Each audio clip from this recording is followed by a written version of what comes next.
भगवान सूर्य को जब तक जल नहीं देते, जब तक अर्घ नहीं देते, तब तक भोजन भी ग्रहण नहीं करते। भगवान सूर्य प्रसन्न हो गए।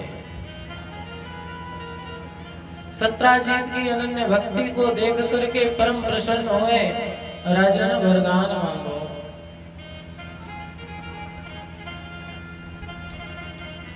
सत्राजीत बोला, महाराज आपकी कृपा से मेरे पास सब कुछ है, भला और मुझे क्या चाहिए?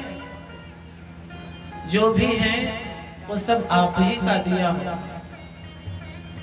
कभी भगवान कहे कि बेटा वरदान मांगो तो भगवान से मत मांगना,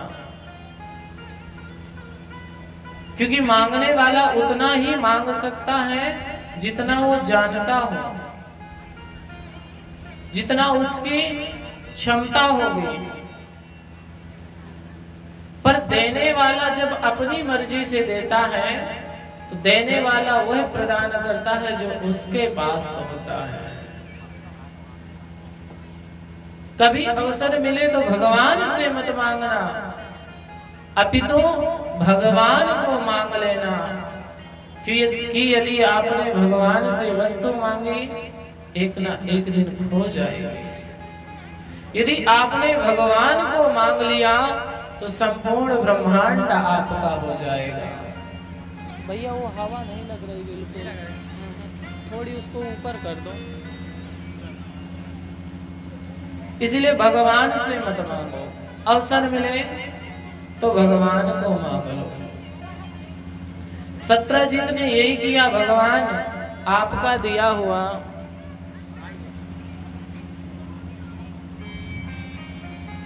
सब कुछ है मेरे पास, क्या मांगो? और जैसे ऐसे वचन कहे भगवान सूर्य और भी प्रसन्न हो गए।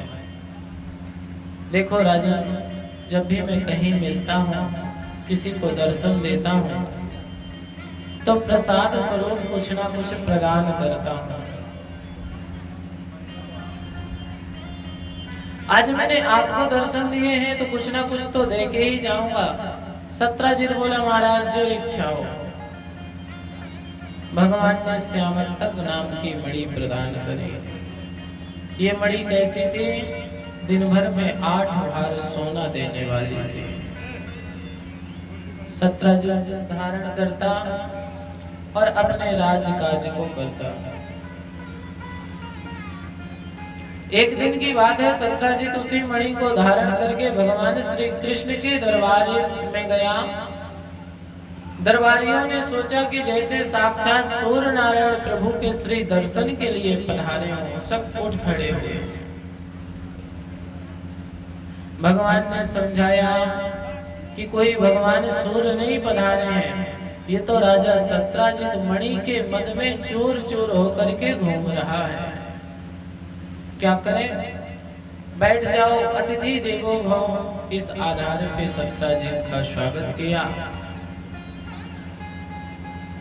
जब जाने लगा सत्राजीत तो कुछ लोगों ने कहा, भैया मणि बहुत सुंदर है। सत्राजीत बोला, ऐसे ही थोड़ी मिली है, भगवान सूर्य का मैं परम सेवक हूँ और भगवान सूर्य ने प्रसन्न होकर के मुझे प्रदान करी है। और जानते हैं, भगवान कहते मैं सब कुछ क्षमा कर सकता हूँ, एक बार पापी को भी छोड़ सकता हूं, पर अभिमानी को कभी छोड़ नहीं सकता, क्षमा नहीं कर सकता। जैसे ही देखा सत्राजीत को अभिमान है, लोगों ने कहा कि भैया ये मणि बहुत सुंदर है। सत्राजीत बोला, भगवान की सेवा करी है। फिर क्या था, द्वारकापुर के निवासियों ने कहा, भैया यदि यही मणि प्रभु श्री कृष्ण के गले में पड़ी होती तो इसकी शोभा और बढ़ जाती। अभिमानी व्यक्ति को प्रतिकूल शब्द सुनने की बिल्कुल भी आदत नहीं होती। सत्राजीत भड़क गया, कहा कुछ नहीं, चला गया। एक दिन की बात है, सत्राजीत का भाई है प्रसेन। प्रसेन ने मणि को गले में धारण किया और गले में धारण करके जंगल की ओर निकल गया। खूब सुंदर मणि को देख करके विचार किया, इस मणि का इतना प्रकाश था कि सामने सिंह भी आ गया तो सिंह देख नहीं सका, क्योंकि इतना प्रकाश था मणि का। बोलिए भक्त वत्सल भगवान की जय हो। सिंह ने प्रसेन को मार डाला और मणि लेकर के चला गया। आगे जंगल में गया, वही मणि को जामवंत जी ने देखा तो जामवंत जी ने सिंह को मार डाला और मणि को लेकर के अपनी कंदरा में चले गए, गुफा में चले गए। उस मणि को अपनी कन्या को दे दिया। इधर बहुत समय हो गया, जब राजा प्रसेन नहीं लौटे, सत्रजित ने अपनी पत्नी से कहा, देखो इतने बड़े भगवान द्वारकाधीश बना बैठा है, मुझे लगता है मेरे भाई को श्री कृष्ण ने मार दिया। क्यों? क्योंकि जिस दिन से प्रसेन मणि पहन करके गया है उस दिन से घर वापस नहीं आया,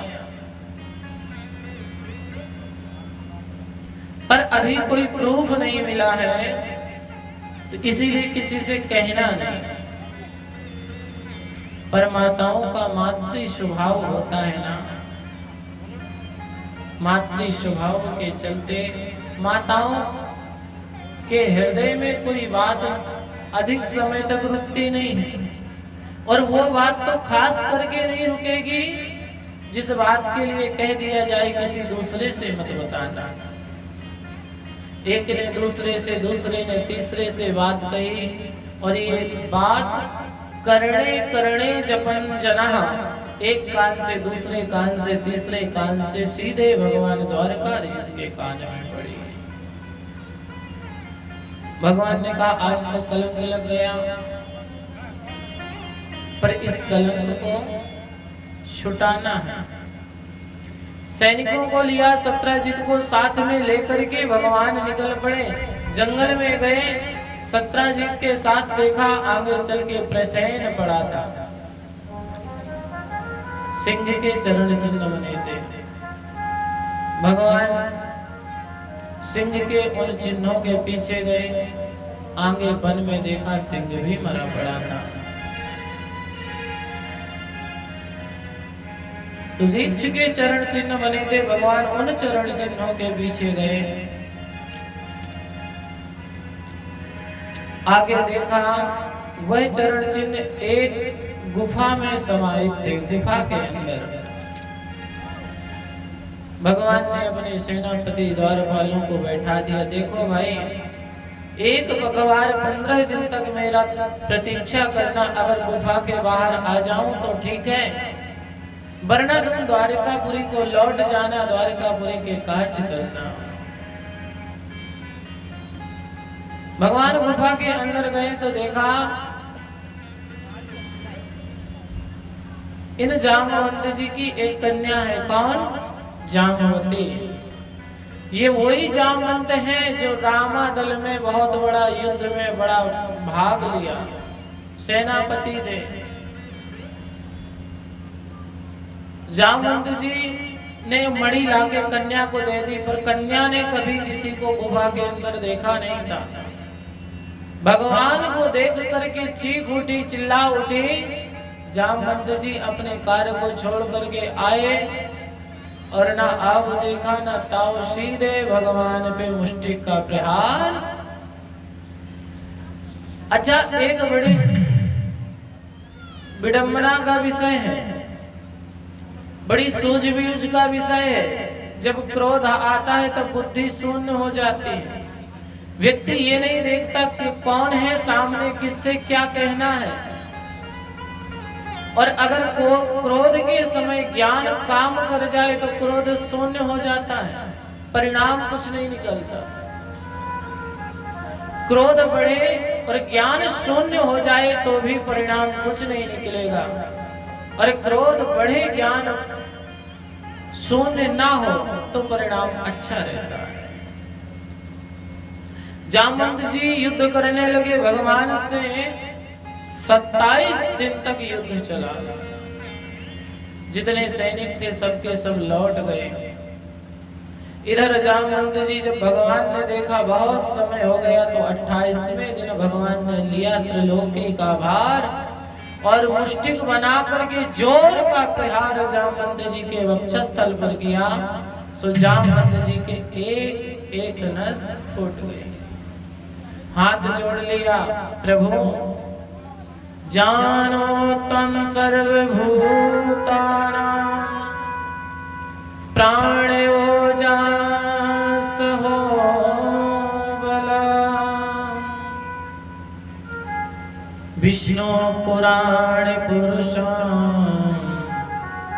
पृथ्वीष्णु मधीश्वरम्। भगवान मैं आपको जान गया। क्या जान गए? आप वही हैं। नमस्ते रघुवराय रावणांत कराए चा। आप वही हैं जो राम रूप में आए थे। क्योंकि भगवान जब राम रूप में आए, जब बहुत भयंकर युद्ध हुआ तो सभी वानर वालों को युद्ध करने का अवसर मिला, अकेले जामवंत जी को युद्ध का अवसर नहीं मिला। एक ही बार अवसर मिला सो मेघनाथ को पकड़ा और पकड़ करके फेंका सो रणभूमि से सीधे लंका में गिरा था मेघनाथ। जामवंत जी इतने बलवान थे, जब भगवान का राज्य स्थापित हो गया सबके हृदय में खुशी, जामवंत जी थोड़ा उदास। भगवान ने कहा क्या बात है? जामवंत जी बोले प्रभु क्या बताएं, सभी को युद्ध का अवसर मिला है, सभी बतला रहे हैं कि हमने ये किया, हमने उसको मारा, हमने उसको पटका। मुझे पूरे इस रामायण काल के युद्ध में कहीं युद्ध करने का अवसर ही प्राप्त नहीं हुआ। भगवान बोले चाहते क्या हो युद्ध करना? जामवंत जी बोले प्रभु इच्छा तो यही थी। भगवान बोले देखो ये तो मर्यादा का स्वरूप है, आप प्रतीक्षा करो, कालांतर में मैं कृष्ण बन करके आऊंगा, तब युद्ध करूंगा, सो ऐसी खुजली मिटाऊंगा कि दोबारा कभी युद्ध करने की इच्छा। वही वचन सिद्ध करने के लिए भगवान आज कृष्ण बन करके पधारे, सो जामवंत जी के यहाँ युद्ध करने गए। जब जामवंत जी हार गए तब विश्वास हुआ ये कोई नहीं हो सकता, ये तो साक्षात नारायण हो सकते हैं। दोनों हाथ जोड़ लिए, प्रभु आप हमेशा आते रहना, दर्शन देते रहना। और तो और कभी राम बन के कभी श्याम बन के चले आना प्रभु जी चले आना।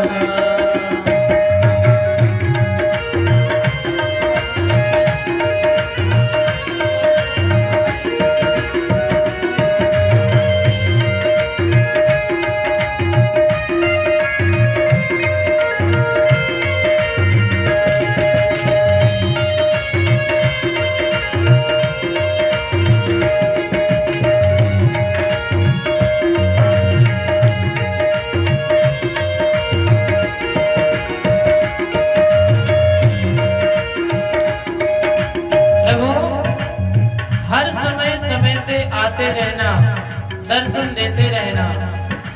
निवेदन है तुम राम रूप में आना, तुम राम रूप में आ जाना। जब राम रूप में आना तो राम रूप में दो चीज बहुत महत्वपूर्ण है, एक तो धनुष और दूसरा मैया जानकी। जामवंत जी कहते हैं प्रभु जब राम रूप में आना तो सीता साथ लेके तनुआ हाथ लेके चले आना प्रभु जी चले आना। जय हो।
इस बार आप कृष्ण बन के आए हैं, हमेशा ही आते रहना।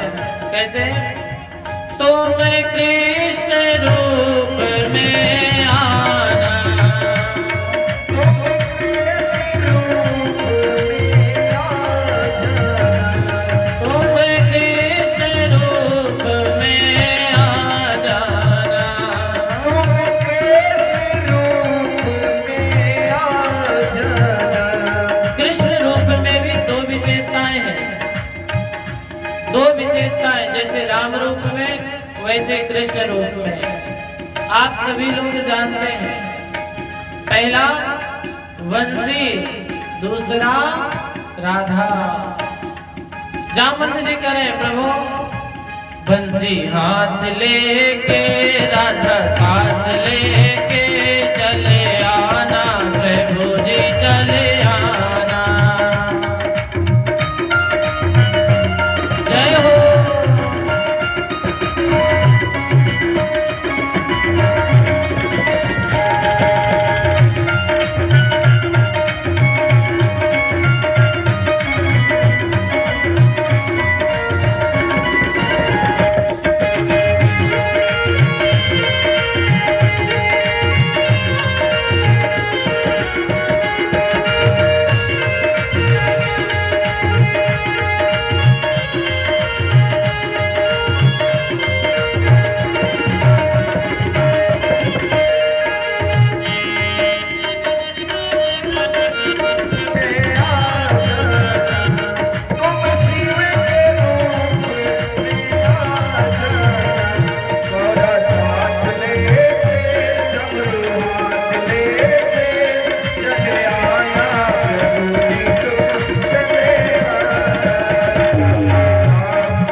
जामवंत जी कहते हैं, प्रभु हर रूप में आते रहना, हमेशा आते रहना। हाथ जोड़ लिए महाराज, मुझे पता है कि आप अपने वचन से बंधे हुए थे इसलिए आए, पर इस संसार में माया का कारण क्या है आने का? माया रूपी, संसार रूपी कारण। भगवान बोले, देखो जामवंत जी, एक कारण तो आप जानते हैं, एक कारण ये है, ये मणि जो है, इस मणि के द्वारा मुझे सत्राजित ने कलंक लगा दिया है। सिर्फ मणि लेने के लिए मैं आया हूँ, श्यामंतक नाम की मणि। जामवंत जी ने हाथ जोड़ लिए, बोले प्रभु ये तो सबसे बड़ी गड़बड़ हो गई, क्या आपको मणि चाहिए? मैंने मणि कन्या को दे रखी है और दान में दी हुई वस्तु दोबारा वापस नहीं ली जाती। अगर मैं कन्या के हाथ से मणि लेकर के आपको देता हूं तो घोर नरक का भागीदार बनूंगा। भगवान करे, बोले फिर मुझे मणि तो चाहिए। जामवंत जी बोले, प्रभु एक ही उपाय है। क्या? अगर आपको मणि चाहिए तो मुझे भी एक वस्तु चाहिए। क्या? घर में कन्या है और कन्या के लिए वर चाहिए, दामाद चाहिए, और आपसे अच्छा वर दुनिया में कोई मिलेगा नहीं। भगवान से बोले, आप मणि ले लो, बदले में मेरी कन्या का भी पारिग्रहण करो। आप कन्या का विवाह करोगे सो दहेज में मणि मिल जाएगी। भगवान ने कहा, सुभस्य शीघ्रम। सो जामवंत जी ने अपनी कन्या का कन्यादान भगवान से किया और दहेज में वही श्यामंतक नाम की मणि प्रदान करी। बोलिए भक्त वत्सल भगवान की। भगवान मणि को लेकर के आए, सत्राजित को दिया। जब सत्राजित ने देखा कि ये मणि भगवान ने मुझे प्रदान करी है और मैंने झूठा ही भगवान पे कलंक लगाया था, तो बड़ा शर्मिंदा हुआ, प्रभु मैं ये मणि नहीं ले सकता। भगवान बोले जिस मणि के मिलने के पहले ही कलंक लग जाए उस मणि का क्या लाभ। भगवान ने मणि सत्राजित को बहुत देना चाहा, सत्राजित ने नहीं लिया। सत्राजित बोला महाराज एक काम करिए। जब सत्राजित को मणि बहुत ही प्रेरित किया, सत्राजित ने मणि ली और भगवान से वैर मिटाने के लिए अपनी कन्या सत्यभामा का विवाह भगवान के साथ संपन्न कराया और मणि भी प्रदान करी। भगवान ने मणि सत्राजित को दे दिया। बोले यदि आपका विचार है तो इस मणि से जो 8 बार सोना निकलता है वह हमारे राज्य में भिजवा दिया करिए। सत्राजित ने ऐसा ही किया। दूसरा भगवान का एक विवाह सत्यभामा जी के साथ संपन्न हुआ। बोलिए भक्त वत्सल भगवान की जय हो।